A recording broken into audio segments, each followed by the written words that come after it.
All right. So Jurrell Casey just got released from the Denver Broncos. So now he's a former Denver Bronco. Last offseason, he was traded from the Titans for a late-round pick to the Broncos. He played 3 games, got injured. He's cut this week. Do you think the Packers should go after Jurrell Casey? Well, Jurrell Casey, he was a great Titan. 5-time Pro Bowler. I think he's been in the league for about 10 years now. And yeah, I do think the Packers should go after him, and I think it'd be stupid not to. He's a good run defender, he's a good pass rusher, and he's very explosive, which is what I like most about him. He gets off the line. So it would be really helpful for Kenny Clark if we had Jurrell Casey up there on the line. Mm-hmm. I'm with you on that. So we've talked about J.J. Watt previously, but I actually think Jurrell Casey makes a lot more sense, is more realistic, and would overall be a better signing than J.J. Watt. So like you mentioned, good run defender. The dude's huge, right? So he's a 3-4 defensive end. He's a 3 technique over the B gap. So he's massive first off. That would help tremendously with the run game. Him and Clark, and then next to whoever else would be. So whether that's, Lancaster, Lowry, Kingsley Keke, those 3 I think that would add more size to our team because we're a little undersized in the trenches, I would say, right? Yeah. And so that would just be the run defense aspect. And then for the pass rushing aspect, it would be huge. So, like I said, he only played 3 games last year, but in the previous seasons with the Titans, so starting, I can just start with 2017, he had 6 sacks then. Next year, 7 sacks. Then 2019, he had 5 sacks. And that's not like eye-popping with what you see with like Aaron Donald or, prime J.J. Watt or an edge rusher or anything. But that's really good for a 3-4 defensive end. And he definitely would provide that. I know in the few games he played this year for the Broncos, they didn't have Von Miller. It was him and Bradley Chubb as like the main 2 best pass rushers. And he did a good job at getting pressures. And he was still good in the run game. I think he'd be a great just rotational piece, maybe come in on first and second down. Always sub out too.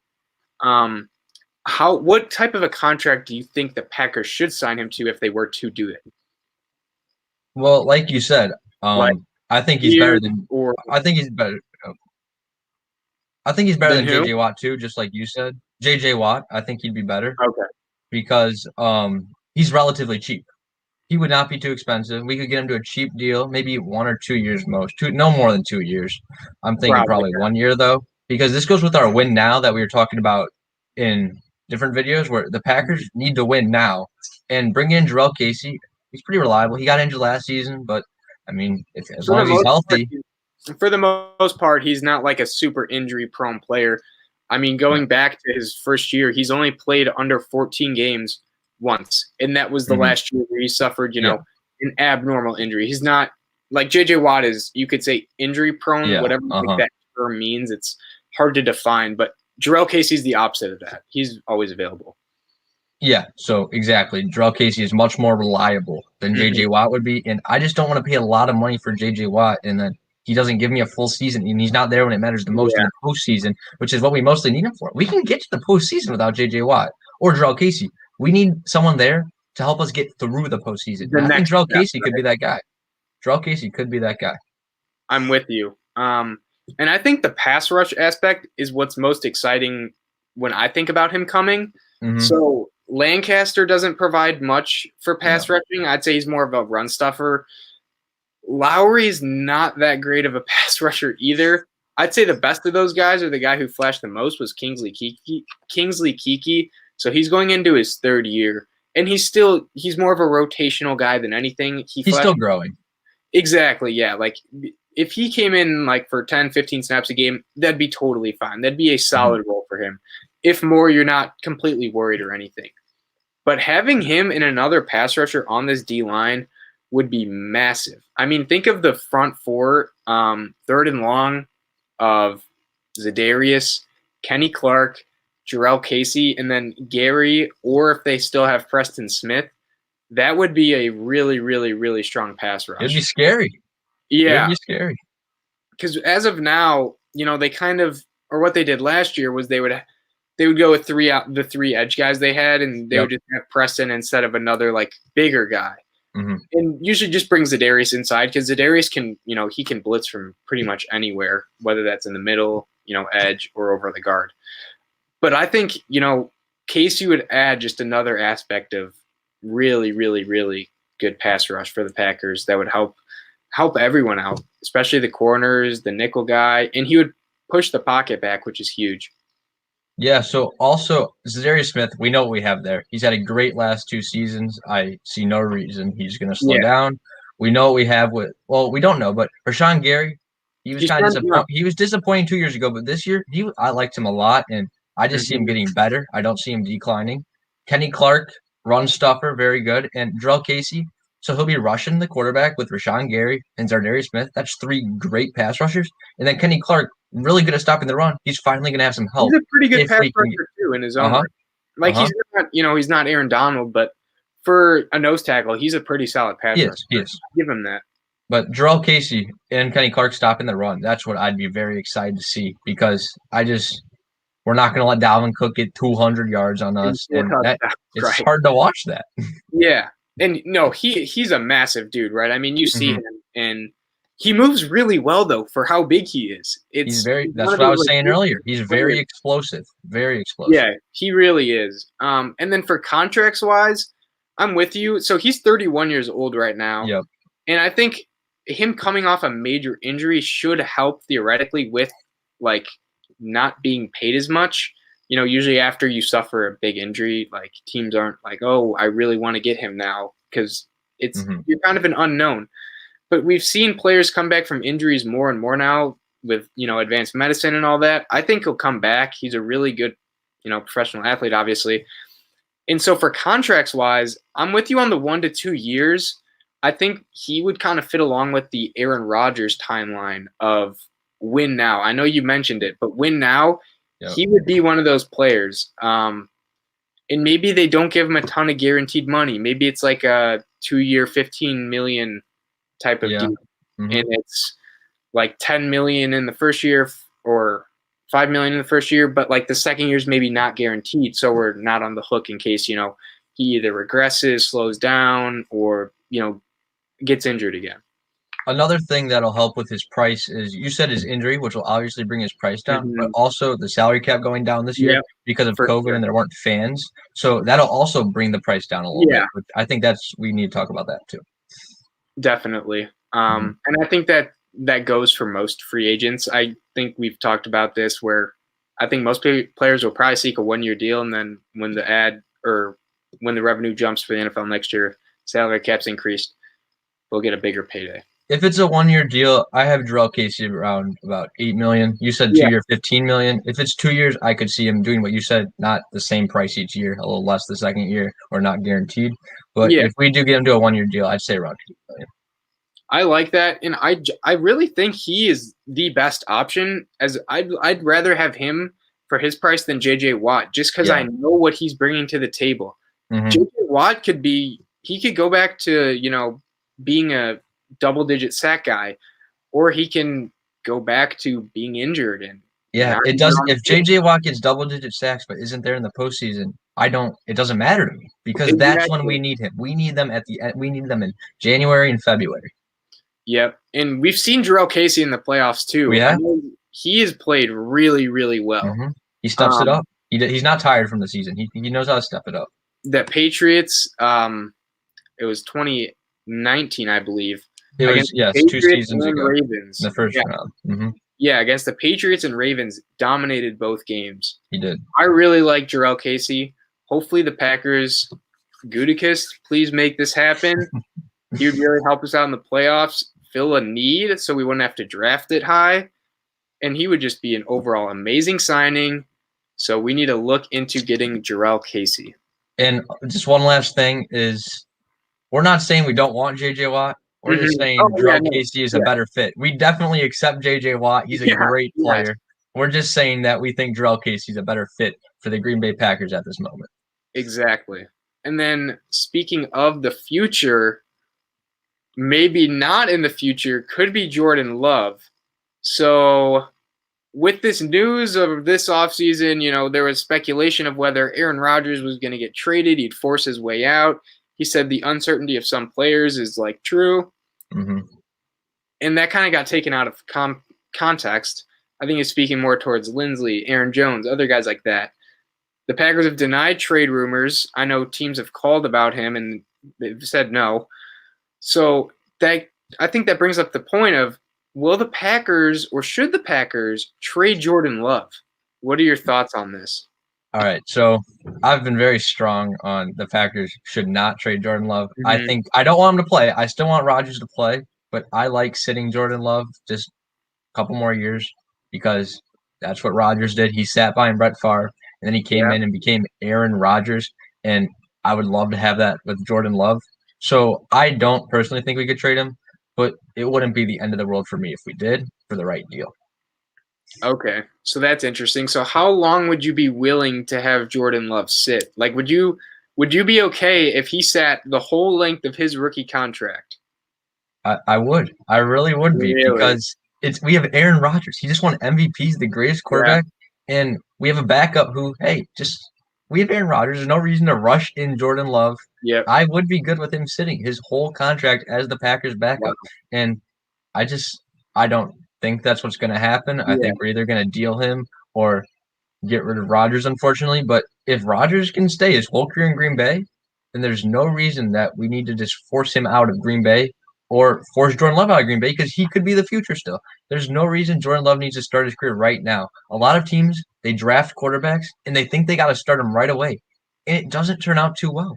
The best quarterbacks last few years, even if they've come in the season they were drafted, they don't start week one. Baker Mayfield didn't start week one. Justin Herbert didn't start week one. But guess who did start week one? Sam Darnold. Sam Darnold started right away for the Jets, and that's not looking good for them. They want a new quarterback already. Yeah, and it's not to say that if your rookie quarterback, starts immediately, that they're just going to be terrible. Sometimes they're on a bad team. That's why they're starting immediately. Yeah, but then that does beg the question though, like, does sitting help a lot? And I think we saw it with the Chiefs with Mahomes. He could have came in and played, even though Alex Smith was playing at parts of that season like an MVP candidate. Yeah, Alex Smith had a great year. Yeah. And they even still said, I know Andy Reid has said, like, we knew what we had with Mahomes. He came in and played one game, I believe it was against week the Broncos. 17. It was week 17. Yeah, he had 250, 260 yards. He had a good first game. Yeah, he had a good first game, right? And they could have went with him in the playoffs. It would have been, kind of crazy, but they would have got some criticism if they went with him in the playoffs after Alex Smith played. Yeah, so that's the thing with Jordan Love is it is good to develop your quarterbacks because he's one of those guys that was really, really polarizing pre-draft, right? Mm-hmm. You either hated him.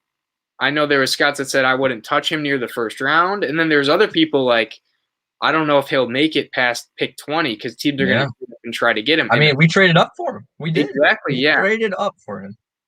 Yeah, so there's definitely a reason. There's tons of potential.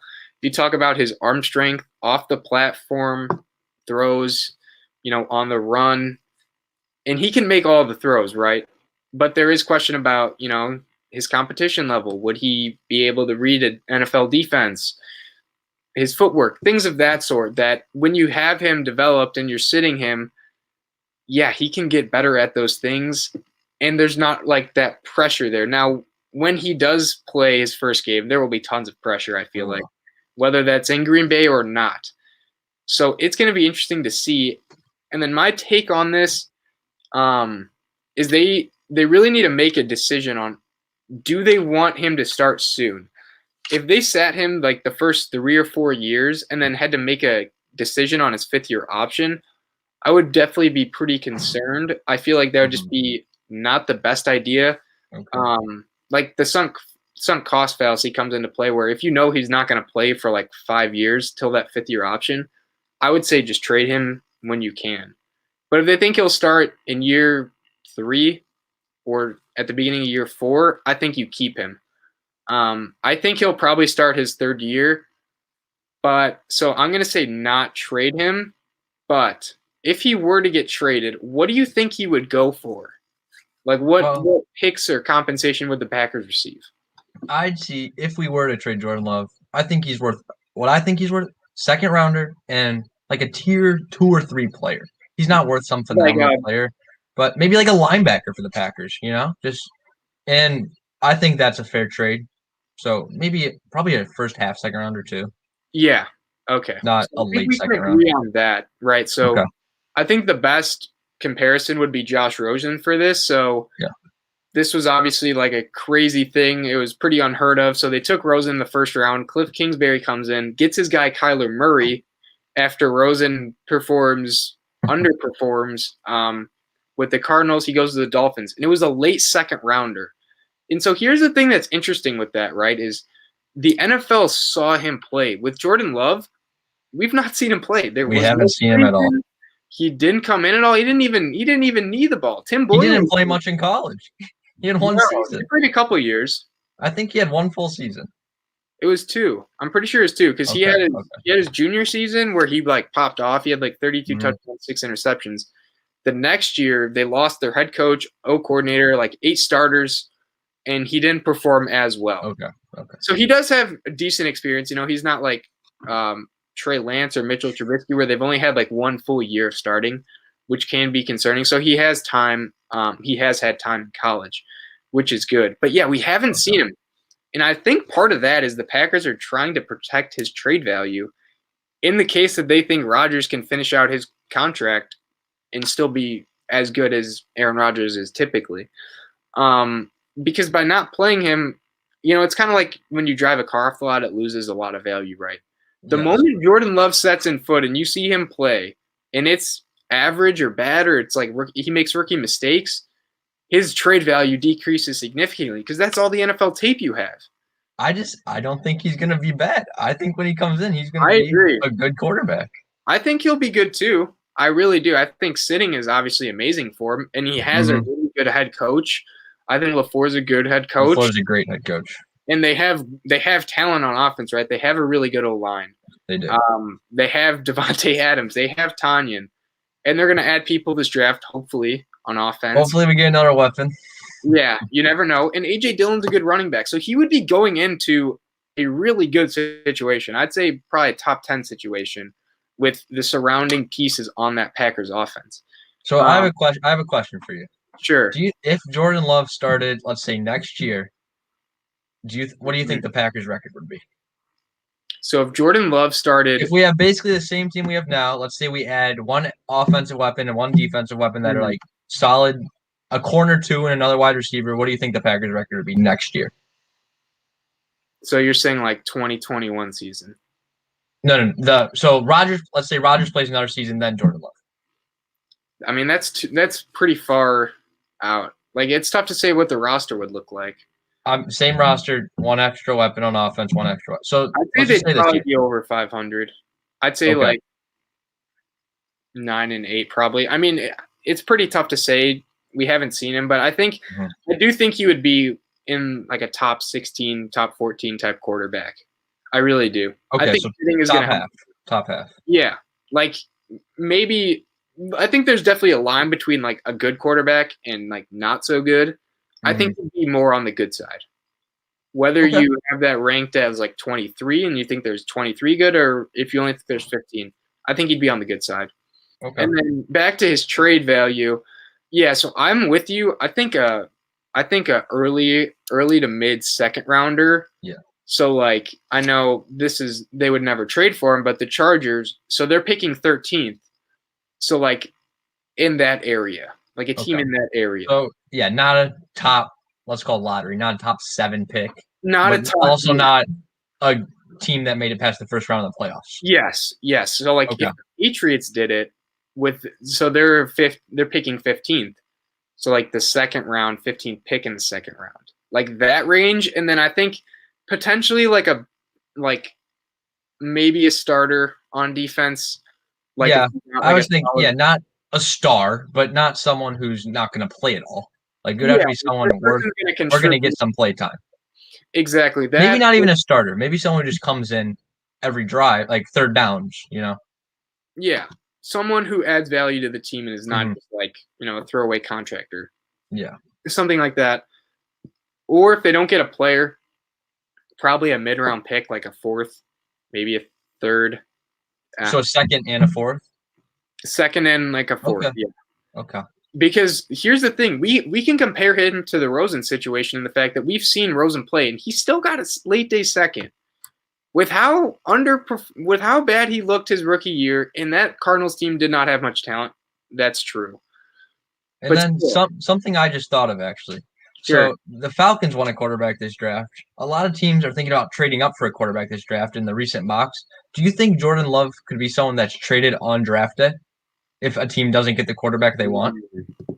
That is interesting. I don't think the Packers would trade him this early. I think they would wait more down the line. Like if this season Rodgers, say, puts up like 42 touchdowns and 5 picks, then I think they'd be way, way more inclined. Because the way I see it is the Packers are kind of like going Rodgers on a year-to-year basis and saying, Yeah. okay, when do we think a cheap Love will be more valuable than an expensive Rodgers? Because on draft day you can get more stuff. On draft day you get more stuff for what you're trading for. Yes, it's just in the moment. So that's what I thought of that.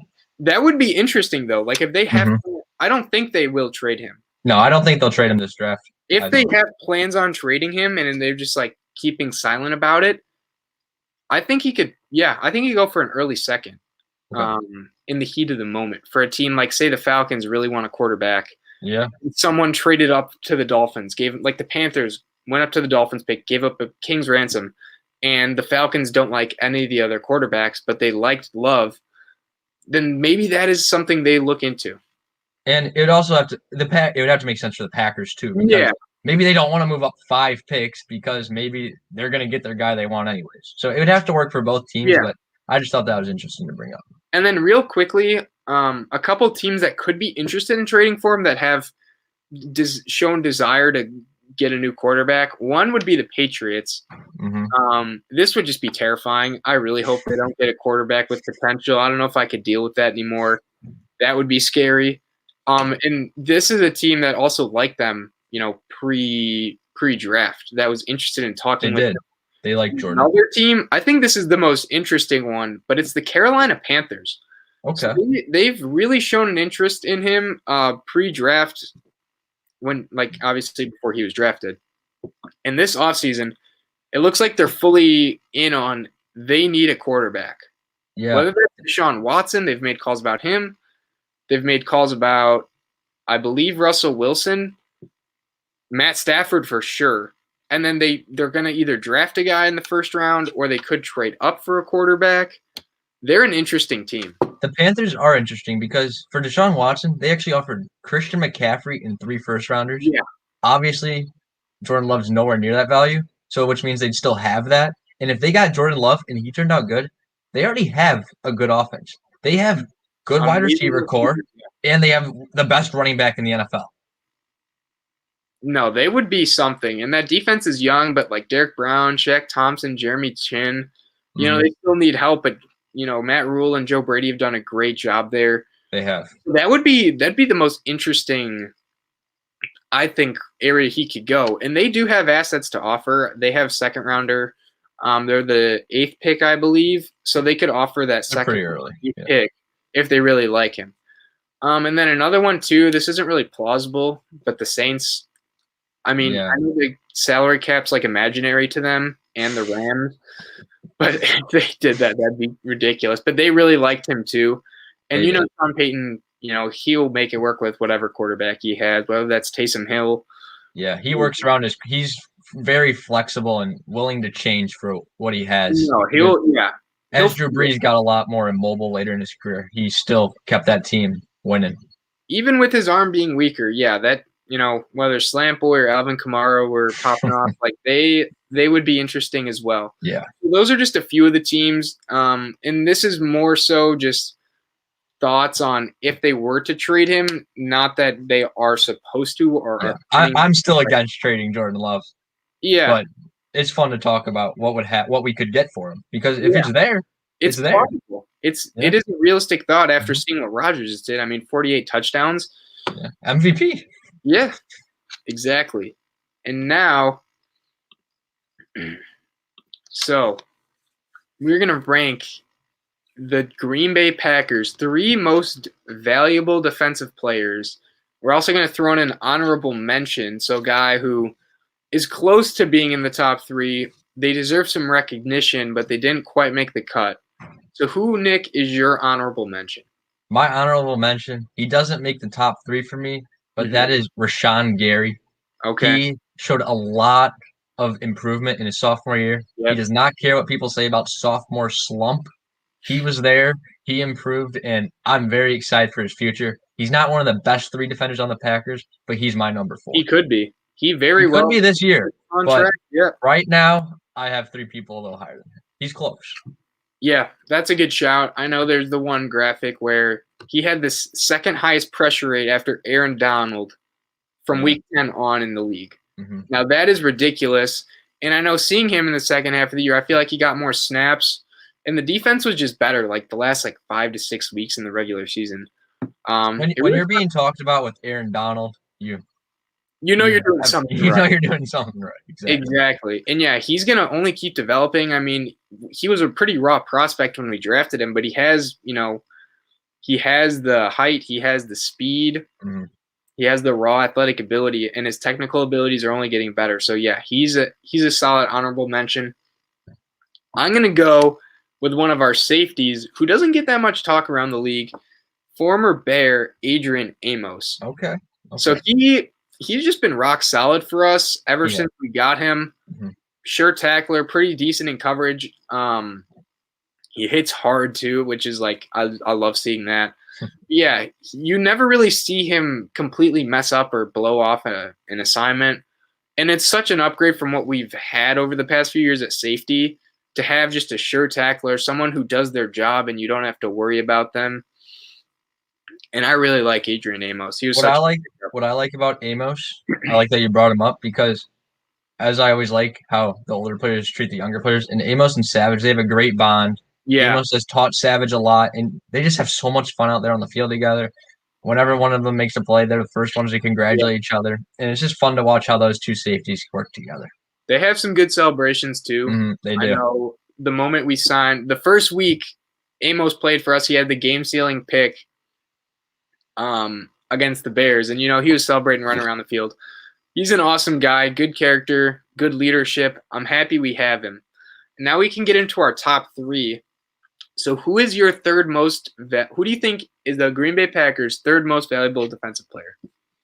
All right. So at number 3, for the Green Bay Packers defense, I have Darius Smith because the last 2 seasons since we got him in free agency has been so good at getting to the quarterback and just he gets so many sacks, but even when he doesn't sack the quarterback, he rushes the quarterback. He takes away time from the quarterback and pressures, right? And he makes the quarterback throw the ball bad, and that's what leads to turnovers. That's what leads to 3 and outs. And Darius Smith, ever since he got to the Packers, has really changed the Packers defense. And once again, he's a great leader too. Yeah, so I didn't quite have him at 3. I had him a little higher. Okay. But yeah, like you said, really good pass rusher. Again, huge upgrade when we got him. It was kind of an unknown how he'd be from the Ravens, as their outside linebackers have gone on to not be as good at other places. Think of Pernell McPhee. But he improved from the Ravens. He's gotten even better. He had double-digit sacks. He finally made the Pro Bowl after getting snubbed his first year with us, which is huge. And my number 3 is going to be Kenny Clark. Okay. So he's obviously the nose tackle, a beast in the run game. He was kind of a surprise pick when we originally took him in the first round. A lot of people were like, who is this guy? But he has been rock solid for us. And our defense, it's a noticeable difference between when he's injured and out or he's not playing up to his normal standard to when he's in form. Because our D-line just goes from okay to they're a really good unit. And I really like Kenny Clark. I think the only issue for me is he's not as good of a pass rusher as Darius, and that's why I have him at 2. But what are your thoughts? I'm sure you have him number 2, right? Yes. So that brings me to my number 2. Kenny Clark is who I believe is the second most valuable player on the Packers defense. And that's just because he's the only one there to stop the run, which really helps his value. And that's why we gave him so much money. And at the beginning of this year, he was not doing well. He was doing well, but he was not earning the money that we gave him. And the coaching staff took him aside. They're like, all right, we gave you the money. You got it. Now play like you were playing before you got the money.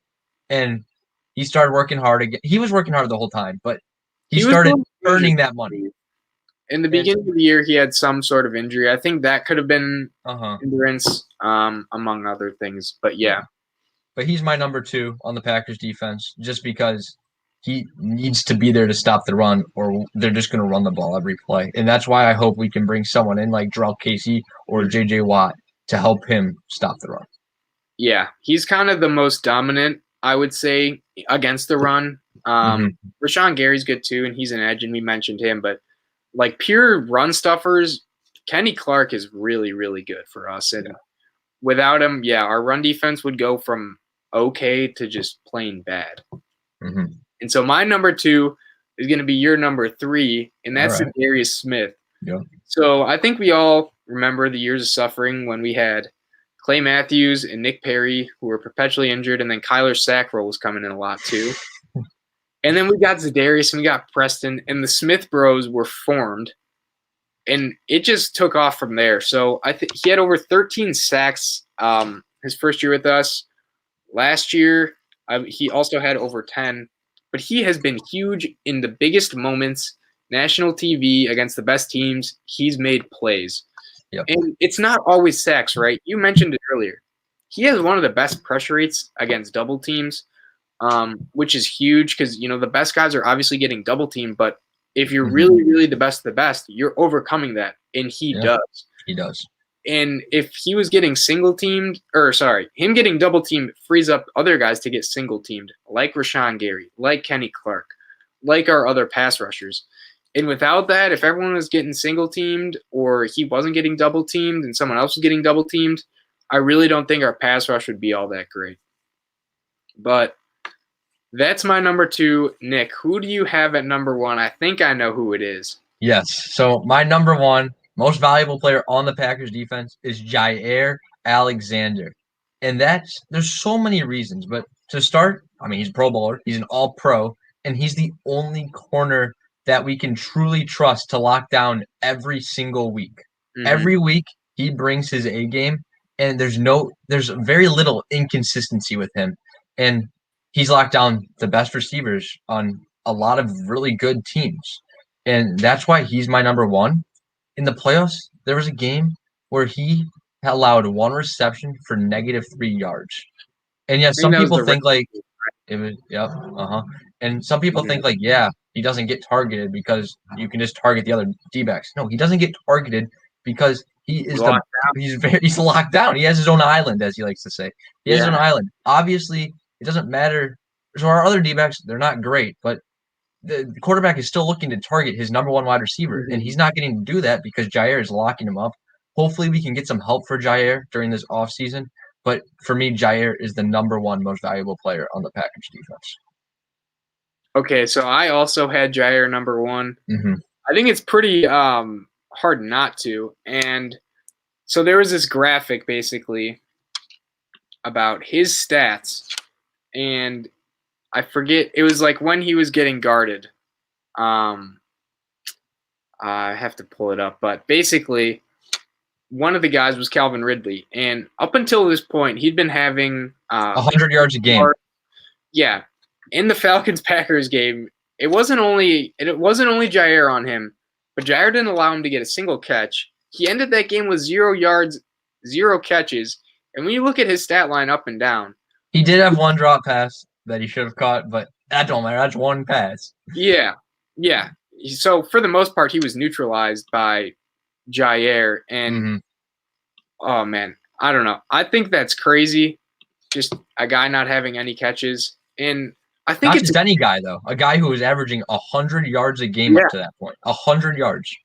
Yeah, and he has had his inconsistencies. I remember against the Cowboys last year, Amari Cooper kind of torched him, but he has grown a lot from that moment.